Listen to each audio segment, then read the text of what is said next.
गीताध्ययनं शीलस्य प्राणायाम परशश्च च नैव सन्ति हि पापानि पूर्वजन्म कृतानि च। गीता অনুশীলনকারী ব্যক্তি পূর্বজন্মের পাপের প্রতিক্রিয়া ভোগ করেন না। দশম অধ্যায় 20 শ্লোক विभूति যোগ।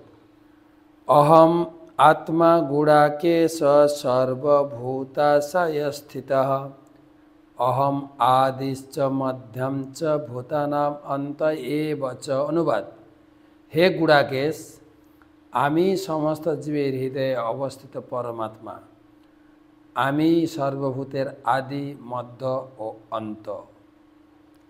भगवान तार विभूति बला शुरू करेছেন। प्रथमे তিনি বলছেন আমার বিভূতি সম্বন্ধে শোনো, আমি হচ্ছি সমস্ত জীবের হৃদয়ে অবস্থিত পরমাত্মা। অর্থাৎ আমি সবার হৃদয়ে আছি বলে সবাই বেঁচে আছে। প্রথমে আমি হচ্ছি তোমার জীবনের মূল স্রোত। परमात्मा रूपे एवं आमार आत्मा रूपे सबार हृदये आमी अवस्थान करछि। एवं गुडाकेश, गुडाका माने अज्ञान, जारा अज्ञानी तारा बुझते पारे ना, किन्तु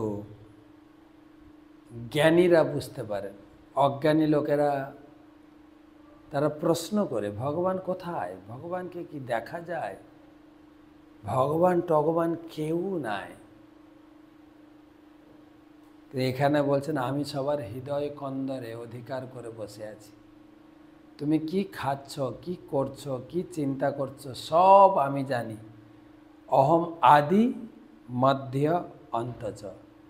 तोमार जीवनेर शुरू थेके आमी आछि, एखन आछि, जीवनेर अंतेও থাকবো। তাই আমি হচ্ছি তোমার প্রকৃত বন্ধু, ভক্তারম যোগ্যত তপসাং। সেই জন্য আমরা ছোটবেলা থেকে শুনেছি রাখে হরি মারে কি। হরি যতদিন আমার হৃদয়ে থাকবেন ততদিন আমি বেঁচে থাকব।